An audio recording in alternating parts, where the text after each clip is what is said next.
Hey there! Today we have a very important question to answer. What is life? Baby, don't hurt me. Alright, I can't sing. That was awful. Sorry. No, I'm not. But regardless, today's topic is about life, death, health, hit points, and so on. How they're represented in games in general, and how this extrapolates to Saorsa's design as a whole. And yeah, it's actually a second video for the same day. Gasp. Well, aren't I just Miss Fancy Pants? Joke's on you. You assume I'm wearing pants. Anyway, so first off, hit points are not equivalent to how healthy a character is, oddly enough. The easiest way to describe them is plot armor. A character can get hit this many times without dying, and it doesn't actually involve injury when they're stabbed in the face. Yeah, I know, it's weird. This does cause some minor disconnect when you eat a fireball to the face, however, and kind of reduces the capacity for interesting attacks. While unique attacks can still be added into the game, it's a lot more difficult without breaking what hit points actually represent in the process. So, what's the opposite end of this spectrum? Well, some games are more gritty and realistic, trying to portray how squishy we really are. In reality, we're remarkably easy to kill. I mean, sure, we can fall out of a plane from 20,000 meters and walk away from it, albeit in perhaps several different directions at once. But then you can trip down a flight of stairs and snap your neck, so go figure. As such, these games will tend to use health or life more than hit points, make each hit with a weapon actually inflict real damage. Cuts which bleed and fester, internal injuries, broken bones, severed limbs, all that fun. Visceral, gore-filled joy. Sorry. Again, I'm not. While these gritty games allow for each swing and attack to be individually showcased instead of an arbitrary and generic auto attack, the thing is that these realistic depictions tend to, well, they make it hard to grow attached to a character who could be insta-kipped at any moment. Sort of like in medieval Europe, some cultures didn't even name their children until they were a few years old, since there was no real point to getting attached to someone who had, at best, a 50-50 chance of living to be 3 years old. And really, if you remove the role-playing from a role-playing game because you don't care about the characters, well, it kind of lessens the impact of the game as a whole. There are people enjoying this kind of thing, and I'm even known to do so myself time to time, so it has its place, but it's not really ideal for introducing players to role-playing in general, since it kind of cripples the whole role-playing part. So, in Saorsa, for example, things are set up a little bit differently. As the world is designed as a rehabilitation planet, the goal is to, rehabilitate the prisoners more so than kill them, even if that is kind of fun. With this basic premise, it's then possible to get some more creative combat added in and keep it making sense. So, how does this work? Well, first and foremost, hit points in Saorsa are, again, plot armor, but more blatantly so in this case. There's a magical dampening field, which surrounds the planet so characters will still feel the pain from a clean hit. but they won't be physically injured, and the effects are limited somewhat. For example, a hamstring doesn't actually cut the tendon. Oh, sure, it's going to hurt like hell, but it'll cripple a character's movement for only a turn or two, but they'll be up and running about in no time. After all, A Quest for Redemption doesn't really read all that well when the main character steps on a thumbtack and dies of gangrene. This means a rogue can easily stab someone in the neck to paralyze them, and it doesn't mean they're screwed forever. It also means we can now start describing combat on an action-by-action basis, and it'll still make sense. Each attack can be aimed for specific body parts, characters can be wounded easily, and still come back with relative ease.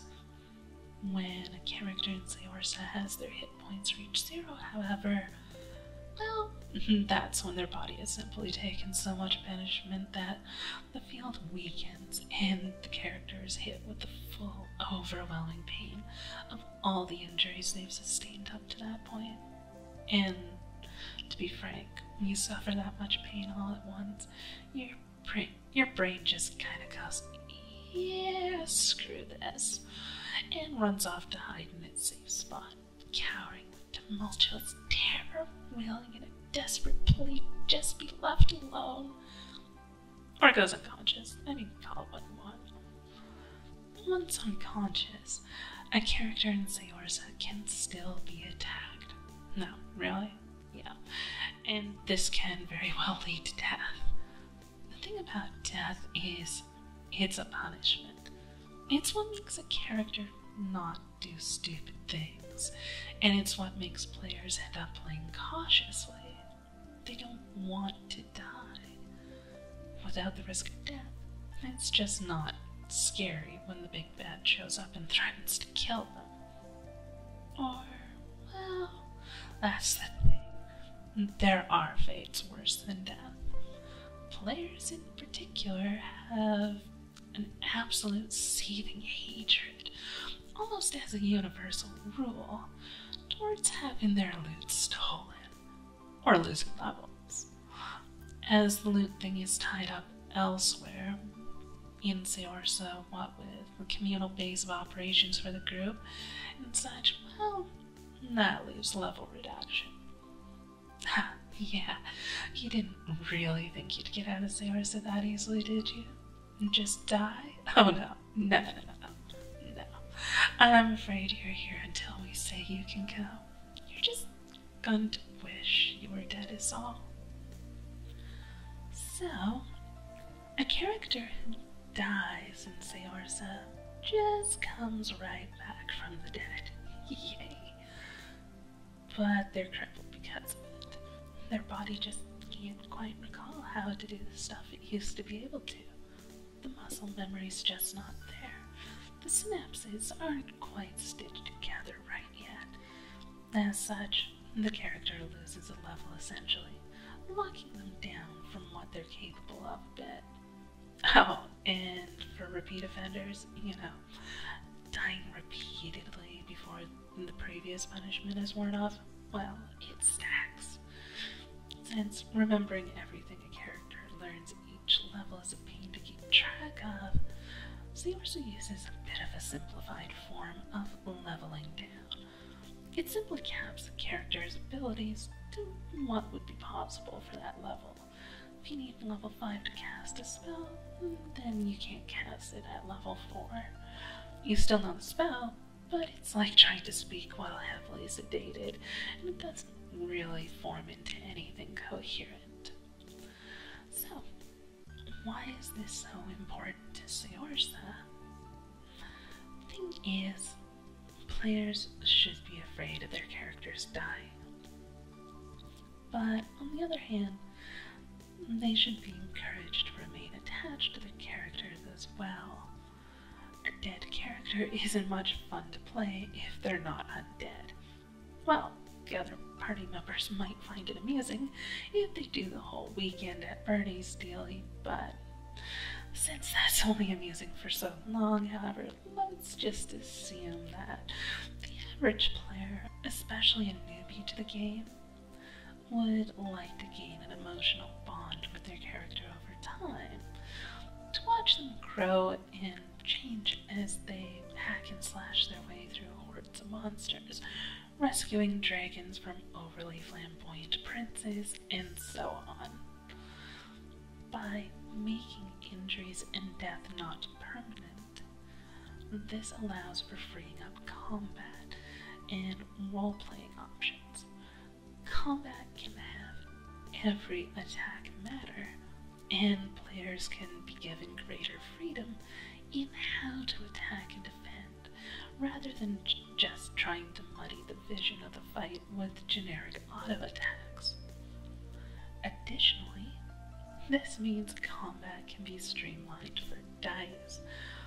Across a series of attacks which are back and forth, the chaos of combat is portrayed as a matter of a roll of the dice. In Saorsa, this isn't really needed, and it just slows down gameplay. Instead, if you're a competent swordsman and you swing at an enemy, then your sword flat out will swing where you aimed. At that point, it's up to the enemy to decide whether to dodge out of the way, block with a shield, parry with their own weapon, and so on. Or, well, simply take the hit. As such, this allows a faster-paced combat, and therein we regain some of the lost time that was spent presenting choices to the player on what they can do to attack. There are other mechanics added to speed things up further, but the gist of it is that less dice rolling means faster play, which means more time to do different attacks. Damage is also a flat number in Saorsa. Instead of rolling to see if you just perform a glancing blow, or if you got a clean hit in, it's again assumed that you hit where you aimed if they don't try to stop you, or fail to do so. As such, there's no need for rolling dice for the extent of damage. The ability used represents the choice to aim for the neck or arm instead. Critical hits also aren't just random lucky hits. A mistress of the blade gets a critical hit when she decides to get one. The cost is the extra time and effort spent passing up easier strikes while waiting for an ideal opening. Hence, why Saorsa also uses an action point system to represent individual slices of time and the differences between various attacks, instead of the simplified action systems of most other games. Taking the first opportunity for a hit that presents itself is simply less effective than waiting for a clean, precise strike. Anyway, I digress. That's a topic for another video. In terms of role-playing, the lack of death and injury also means that when a character gets poisoned, for instance, it's actually a big deal. Major, life-threatening injuries which go beyond the magical dampening field of Saorsa simply aren't commonplace and stand out as a bit more important because of it. It also means a player can more easily allow themselves to grow attached to their character, as they have a vested interest in seeing that character reach their goal, whatever that goal may be. Some may want to earn their redemption and take it home. Others simply may want to smack the people in charge upside the head. But regardless of what their goal is, the fact that the story becomes about actually seeing it through to the end is important. Now, they can still suffer greatly along the way, have kingdoms torn apart, castles demolished, countries overrun, left in poverty, but they're stuck facing the consequences of failure, They just don't get out of having to tell the king that they couldn't get his daughter back from the dragon just because they're decorating the dragon's den as a lovely charred and blackened skeleton welcome mat. And to make matters worse, now the dragon knows they're coming, so they can't just go back and hope to brute force it again. Now they actually have to plan and think things through. Oh, and trust me, the king's lived in Saorsa a while. He's figured out some creative ways to make people suffer for their failure. You can't die? Say, how would you like to drown every hour on the hour for the next 2 weeks? Yeah, don't screw up again. Oh, and that noble sacrifice, dealie, that didn't matter because you'd just be revived. Yeah, it turns out that sometimes what redeems a character happens to be that noble sacrifice, and they get sent home. For all intents and purposes to the party, they're dead for realsies. Sucks to be you without your healer anymore. The point is, by separating characters from death and permanent injury and blatantly describing hit points as rather literal plot armor, it gives GM surprisingly more tools than otherwise, opens up combat to be more interesting and streamlined, while also allowing players a greater capacity to grow attached to their characters, even if they do suffer along the way. Everything in game design is connected. You see, the static damage, the individual hit points, the lore, the world design, character designs, combat mechanics in general. You just can't isolate one part and keep it separate from all others. They all tie into one another in an intricate web. When I started working on Saorsa, I already knew that a lot of these mechanics would need to be built together because they simply wouldn't work unless the entire game was devoted towards supporting them. And as is normal with game design, I've also run into mechanics that didn't work and had to be removed or altered or new ones added to make them work. So, the key to bring away from today's discussion is that it's not just as simple as calling it hit points or health or life, and the balancing act between life and death is actually a lot more complex than that.